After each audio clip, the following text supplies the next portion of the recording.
Bismillahirrahmanirrahim. Assalamualaikum warahmatullahi wabarakatuh. Saudara-saudara sekalian, kita kembali berjumpa dalam tutorial Google Apps for Education. Kali ini dengan topik memanfaatkan email untuk perkuliahan. Saya Muhammad Adrianto dari STIMIK SPB Erlangga. Di slide pertama kita akan mencoba membahas mengapa kita harus menggunakan Gmail. Apa alasan-alasan atau keunggulan dari aplikasi email dari Google ini yang dimasukkan sebagai bagian dari Google Apps for Education. Yang pertama, aplikasi Gmail atau email dari Google Apps for Education itu adalah inti dari semua aplikasi di dalam Google Apps. Jadi kita menggunakan ini untuk username account yang utama dan dipakai untuk masuk ke dalam berbagai aplikasi yang lain. Dan kita menggunakan domain kita sendiri yaitu @spb.ac.id untuk staff dan dosen serta @student.spb.ac.id untuk mahasiswa. Kemudian Gmail salah satu yang merupakan keunggulan dari aplikasi ini adalah akses kita bisa lakukan dari mana saja. Dari Anda punya tablet, baik itu tablet dari iPad, dari Apple maupun dari Android. Atau juga smartphone, bisa smartphone apa saja, BlackBerry, iPhone, dan tentu saja juga dari Android. Serta tentu dari laptop, desktop, baik itu dari Mac maupun dari Windows. Dan bahkan kita bisa tetap akses dalam keadaan offline. Artinya dalam keadaan kita tidak terkoneksi ke internet pun, baik di tablet, smartphone maupun di laptop, desktop, kita tetap bisa mengakses email kita. Tentu saja kita tidak bisa menerima email yang baru, tapi email yang lama tetap bisa diakses. Kemudian yang berikutnya adalah bersifat push email. Artinya kalau Anda pernah dulu pakai BBM, itu Anda tidak ngapa-ngapain atau seperti Anda memakai SMS ya di dalam handphone Anda, jadi bersifat push, artinya didorong emailnya ke kita, jadi kita dapat notifikasi seperti di BBM, SMS dan sebagainya, jadi tidak perlu lagi cek email. Push email ini terjadi atau bisa langsung dimanfaatkan di smartphone atau tablet atau juga di web.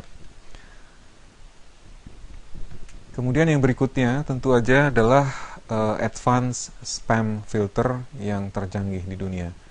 Kalau Anda pernah atau sedang menggunakan dua layanan email, misalnya satu dari Gmail, kemudian satu dari produk yang lain ya, dan kemudian sama-sama Anda pakai secara intensitas tinggi ya, heavy, Anda akan langsung melihat bagaimana spam filter yang ada di Gmail jauh lebih canggih dibanding spam filter yang ada di layanan email yang lain. Kemudian yang berikutnya adalah semakin banyak orang menggunakan email untuk fungsi sebagai penyimpan file. Jadi file-file tertentu dikirim saja ke email atau kemudian diupload di email, kemudian satu saat dicari lebih gampang. Karena apa? Karena memang kapasitas email semakin besar.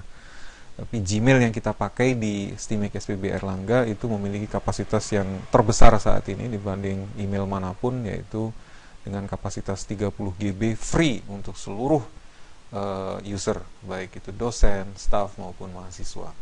30 GB ini konon katanya 50 kali lebih besar dibanding email layanan yang lain. Kemudian yang berikutnya adalah kecanggihan fasilitas search ya. Jadi kalau Anda punya email sudah banyak sekali, ribuan, bahkan ratusan ribu ya. Saya lihat ada beberapa orang yang punya email banyak sekali karena langganan sana langganan sini, newsletter dan sebagainya, itu ikut macam-macam, itu emailnya sampai luar biasa banyaknya. Dan dengan kecanggihan Gmail yang menggunakan teknologi Google Search di belakangnya, itu pencarian email dengan gampang bisa dilakukan dan bagus sekali. Anda harus buktikan pada saat Anda menggunakan email secara intensif, Anda punya banyak sekali email, Anda ingin mencari email tertentu, kalau Anda cukup smart, tahu kata kunci yang benar, biasanya search-nya dengan gampang bisa dilakukan.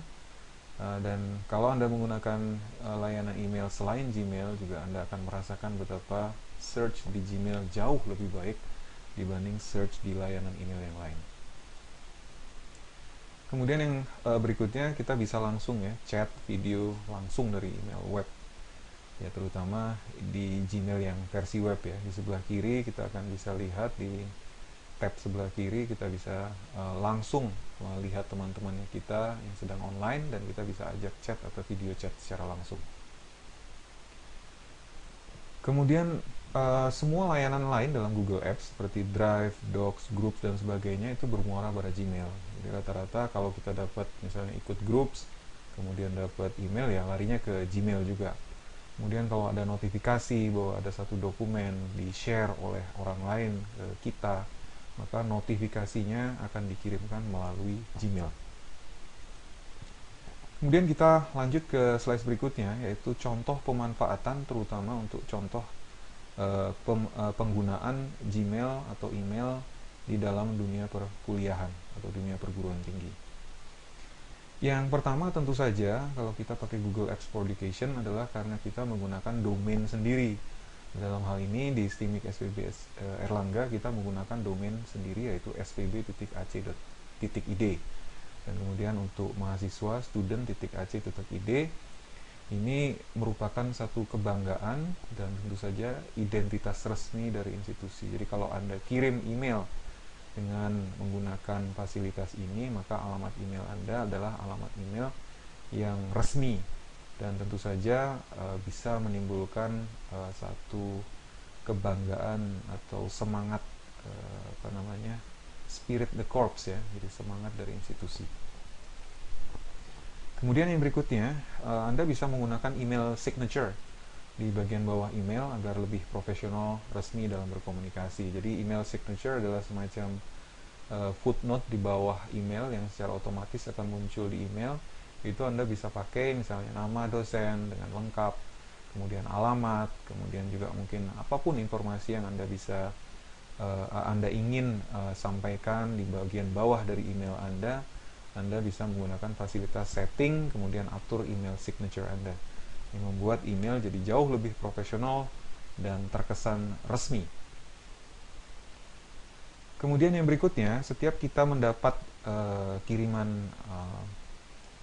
file misalnya, atau kita mengirim file ke orang lain, file yang ada di dalam email itu bisa dengan mudah saat ini dipindahkan ke Drive. Jadi Google Drive atau Google Docs. Jadi artinya langsung disimpan di cloud dan tidak memenuhi email Anda. Atau kemudian Anda bisa saja download email tersebut atau download file attachment tersebut secara langsung. Dan kemudian jika kita simpan di Drive, kita gampang sekali melakukan sharing ke orang lain. Misalnya kita punya satu file tugas, kita bisa sharing ke dosen, dosennya bisa lihat tanpa harus menerima atau di-attach di email, karena kita sudah langsung masuk ke fasilitas lain dari Google Apps, yaitu Drive. Kemudian satu hal yang menarik yang saya akan lihatkan di slides berikutnya, yaitu file attachment bisa langsung di view tanpa harus download file dan membuka seluruh file. Ini tentu saja menghemat waktu untuk memeriksa tugas mahasiswa, terutama bagi dosen. Ketika dosen kemudian meminta agar mahasiswa untuk mengirimkan tugas-tugas melalui file, apalagi tugas yang memiliki ukuran file besar, itu kadang-kadang tidak efektif jika kita memeriksa katakanlah 40-50 mahasiswa, kemudian satu persatu harus di-download dulu, dilihat terlebih dahulu, kadang-kadang memerlukan waktu dan juga tidak perlu ya. Nah, dengan di Gmail kita bisa langsung view, kita lihat di berikutnya. Nah, ini adalah Gmail thumbnail viewer. Jadi ini contoh adalah satu email di mana ini adalah filenya JPG. Kemudian di bawah file di bawah email kita langsung lihat thumbnail dari image tersebut tanpa harus membukanya. Jadi kalau dia banyak ya kita akan bisa lihat banyak juga thumbnailnya. Dan ukurannya kecil sekali thumbnail ini, jadi image ukuran kecil sehingga kita bisa langsung cepat melihat tanpa harus membuka kemudian mendownload dan sebagainya. Jadi ini salah satu kecanggihan Gmail yang saat ini membuat layanan email yang lain ketinggalan. Kemudian kalau kita lihat di sini ada Gmail Docs Viewer. Jadi kalau kita lihat di sini, ini adalah tampilan awalnya. Contoh saya dapat kiriman berupa Excel ya, ini kelihatan Excel dari Office, Microsoft Office Excel. Kemudian saya bisa lihat thumbnailnya, kecil kelihatan bahwa di sini ada tabel, kemudian isinya secara keseluruhan, kemudian dari judulnya juga saya bisa lihat. Kemudian kalau saya taruh kursor di atas file ini, maka akan muncul seperti ini. Jadi kita punya pilihan yang panah ke bawah artinya download. Yang ini adalah logo Drive, Google Drive. Kita bisa langsung pindahkan, simpan file ini ke Drive, dan kemudian jika kita ingin menghemat Gmail, kapasitas Gmail kita, setelah disimpan di Drive kita bisa delete. Dan kemudian kalau kita ingin, kita bisa klik saja langsung di nama filenya. Maka sekarang Gmail menyediakan fasilitas viewer yang sama dipakai di layanan Google yang lain ya. Jadi kita bisa langsung melihat file tersebut dalam bentuk viewer. Jadi tidak perlu mendownload, tapi ini kecil sekali, tidak bisa diedit tentu saja langsung di sini. Tapi kita punya opsi untuk mengeditnya, kemudian bisa diperbesar, diperkecil, bahkan bisa di print dari sini ya. Jadi ini adalah salah satu fasilitas Gmail yang tidak dimiliki oleh fasilitas lain, layanan email yang lain, dan menurut saya sangat-sangat efektif dan sangat berguna bagi perkuliahan yang pasti akan menggunakan banyak sekali attachment. Jadi mungkin perbedaan kita menggunakan email untuk kegunaan-kegunaan yang lain dengan email untuk bekerja atau email untuk kuliah, itu ditandai dengan banyaknya kita menggunakan attachment. Jadi ini salah satu keunggulan dari Gmail yang menurut saya sangat layak untuk dipertimbangkan bagi kita untuk dimanfaatkan. Mungkin demikian yang bisa saya sampaikan, saudara-saudara sekalian, bagaimana kita memanfaatkan email di dalam Google Apps for Education. Kita menggunakan fasilitas yang sama dengan yang ada di Gmail, jadi cuman kita menggunakan domain yang berbeda, dan dengan loginnya kita menggunakan Google Apps for Education di STIMIK SPP Erlangga. Fasilitas-fasilitas yang lain terintegrasi dengan erat satu sama lain, dan banyak kemudahan di mana kita bisa saling sharing dan kemudian berkolaborasi secara jauh lebih mudah menggunakan fasilitas yang ada di Google Apps for Education. Demikian dari saya, semoga bermanfaat. Assalamualaikum warahmatullahi wabarakatuh.